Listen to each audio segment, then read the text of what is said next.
ఈరోజు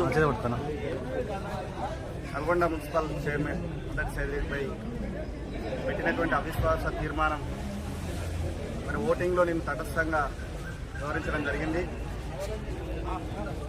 మరి నేను బీఆర్ఎస్ పార్టీ నుండి గెలిచినప్పటికీ మరి బీఆర్ఎస్ తరపు నుంచి చైర్మన్గా మరి ఆ రోజు 2020లో మరి ఎన్నికైనటువంటి సైదిరెడ్డి మరి ఒంటెద్దు పోకడలు, అదేవిధంగా అప్పుడున్న శాసనసభ్యుడు మాజీ శాసనసభ్యుడు ప్రస్తుత మరి కంచర్ల భూపాలరెడ్డి గారు ఇద్దరు మరి నల్గొండ నియోజకవర్గం పూర్తిగా అభివృద్ధి పేరుతోని మరి వ్యక్తులపైన నాయకులపైన కక్ష సాధింపు చర్యలకు మరి ఈరోజు ఆయన ఓటమికి నిదర్శనం.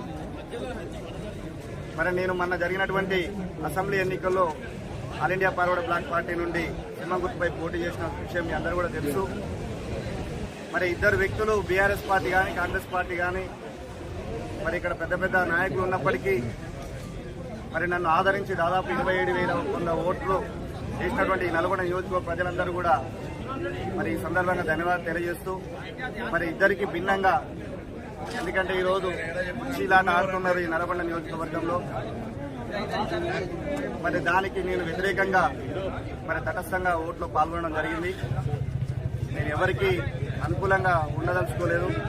ఖచ్చితంగా 1 సంవత్సర కాలం రానున్న రోజుల్లో ఖచ్చితంగా ఈ నల్గొండ నియోజకవర్గం ఈ మున్సిపాలిటీలో నిజంగా ప్రజలకు ఉపయోగపడే నాయకత్వాన్ని ఎన్నుకొని మరి అందరికీ అందుబాటులో ఉండి పనిచేసే వాళ్ళని ఎన్నుకోవాలని చెప్పేసి మరి తెలియజేస్తూ మరి ఈరోజు నిజంగా మరి ఇంత వ్యతిరేకత మూటగట్టుకొని నల్గొండ చరిత్రలోని ఇప్పటివరకు ఎవరు కూడా అవిశ్వాసం పెట్టి రావడానికి కూడా అవకాశం రాలే. కానీ ఈరోజు వచ్చిందంటే ఇలా వాళ్ళు మన ఓటమి భూపాలరెడ్డికి జరిగింది, ఈరోజు సైదిరెడ్డి. మరి ఇద్దరు కూడా భవిష్యత్తులో ఉన్నటువంటి నాయకులు కూడా అందరూ కూడా ఆలోచన చేయాల్సిన అవసరం ఉన్నది. ప్రజలకు సేవ చేయాలి, ప్రజలకు అందుబాటులో ఉండాలి, ఎవరికి ఏమైనా కష్టం వస్తే సమాధానం చెప్పే విధంగా ఉండాలి తప్ప అధికారం వచ్చింది పదవి వచ్చింది చెప్పేసి అహంకారంతో వ్యవహరిస్తే ప్రజలు బుద్ధి చెప్తారు. మరి అదే జరిగింది నల్గొండలో.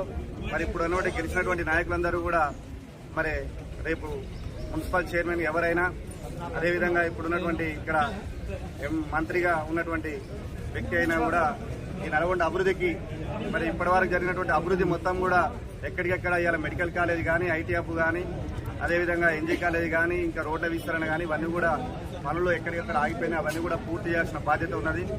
ఖచ్చితంగా ఈ నల్గొండ నియోజకవర్గ ప్రజల తరఫున ప్రజా సమస్యల పక్షాన ఈ సింహం గుర్తు ఖచ్చితంగా పోరాటం చేస్తుంది.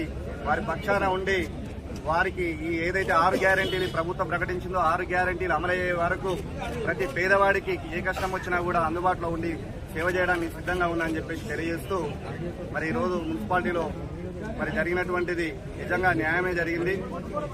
నేను ఓట్లో పాల్గొనకపోకున్నా కూడా అహంకారానికి మరి వీళ్ళు చేసిన దానికి ఖచ్చితంగా బుద్ధి చెప్పిరు. మరి రానున్న రోజుల్లో మరి ఎవరైనా కూడా అందరికీ అందుబాటులో ఉండి పనిచేయాలని చెప్పేసి కోరుకుంటూ సెలవు తీసుకుంటాను.